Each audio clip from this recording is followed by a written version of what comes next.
నా పేరు బూరి గిరిధర్రావు. శ్రీకాకుళం జిల్లా నందిగామ మండలం పెత్తపల్లి గ్రామం. సుమారుగా 20 రోజుల నుండి 25 రోజుల వరకు కోతలు స్టార్ట్ అయ్యాయి. ఈ 25 రోజుల పరిధిలో ధాన్యం తెచ్చి ఈ రోడ్ల మీద ఎండేసి బాగా డ్రై చేసి ఎండేసాం. కానీ రాత్రి 2 గంటల నుండి వాన పడడం వల్ల మాకు పరదాలు అవి తెచ్చి వేసుకోలేని పరిస్థితుల్లో వాన పడి అప్పటికప్పుడు రైతులు ఒకరికొకరు చెప్పి తార్పాలు తెచ్చి దానికి సపోర్ట్ చేసి దాశాం. కానీ ప్రభుత్వం వారు తక్షణమే ఈ ధాన్యాన్ని కొనేసి మిల్లర్స్కి హ్యాండ్ ఓవర్ చేస్తే మాకు చాలా సహాయపడిన వారు అవుతారు. కాబట్టి ప్రభుత్వం వారు తక్షణమే రెవెన్యూ డిపార్ట్మెంట్ కానీ వ్యవసాయ శాఖ డిపార్ట్మెంట్ కానీ తక్షణమే ఇక్కడికి వచ్చి మా ధాన్యాన్ని కొనేసి మిల్లర్స్కి హ్యాండ్ ఓవర్ చేయవలసిందిగా కోరుచున్నాం. నా పేరు తమిర మన్మధరావు. మాది శ్రీకాకుళం జిల్లా నందిగామ మండలం పెత్తతామరాపల్లి గ్రామం. మాకు వర్షం లేదు అని సూచనలు ఇచ్చారు.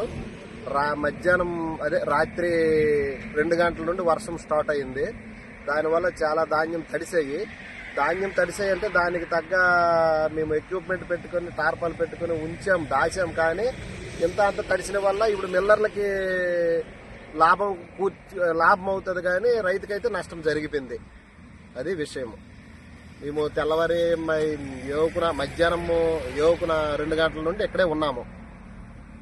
ఈ రోడ్ల మీదే ధాన్యాలు ఎండేసుకుని సుమారుగా ఇంచుమించు ఒక 100 ఎకరాల ధాన్యం మొత్తము తడిచిపోవడం అయిపోయింది మొత్తం గ్రామం మొత్తం మీద. సార్ మా తామరాపల్లి నందిగామ మండలం. నా పేరు బూరి లక్ష్మణరావు. నాకు ఒక 5 నుండి 6 ఎకరాల పొలం లోపు ఉంటుంది సార్. మా గ్రామంలో 900 ఎకరాల ల్యాండ్ ఉంది సార్. ఈ 900 ఎకరాల ల్యాండ్ కూడా 850 ఎకరాల పొలం కోత అయిపోయి ధాన్యం పసికి ఎత్తడం జరిగింది సార్. ఇప్పటి వరకు ఏ అధికారి కూడా వచ్చి ధాన్యం చూడడం కానీ ధాన్యం కొనడం కానీ కొనుగోలు కేంద్రం ఇట్లా అప్పచెప్పడం కానీ ఏది చేయట్లేదు సార్. అయినప్పటికీ ఏఓ గారికి, ఏడీ గారికి, జేడీ గారికి చెప్పడం జరిగింది. ఇంతవరకు వాళ్ళు పట్టించుకుని నాదురే లేడు. ఇప్పుడు చూస్తే వాతావరణం మారి రైతులు అష్ట కష్టాలు అనుభవిస్తున్నారు సార్. కనీసం ఆ అష్ట కష్టాలు అనుభవించినప్పటికీ కూడా ఇప్పుడు కూడా ఏ అధికారి అంటే గ్రామ స్థాయిలో ఉన్న అధికారి కానీ, మండల స్థాయి అధికారి కానీ, డివిజన్ స్థాయి అధికారి కానీ, జిల్లా స్థాయి అధికారి కానీ ఎవరు ఎంతో రాలేదు సార్.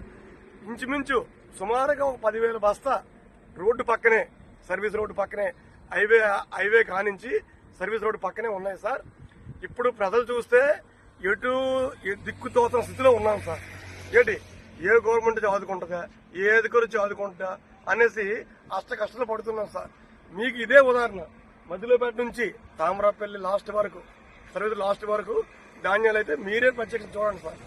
ఏ అధికారి అంటే రోడ్డు మీద వెళ్ళే ప్రతి అధికారికి కూడా కనిపిస్తాయి, కానీ ఏ అధికారి కూడా కన్ను చూడట్లేదు.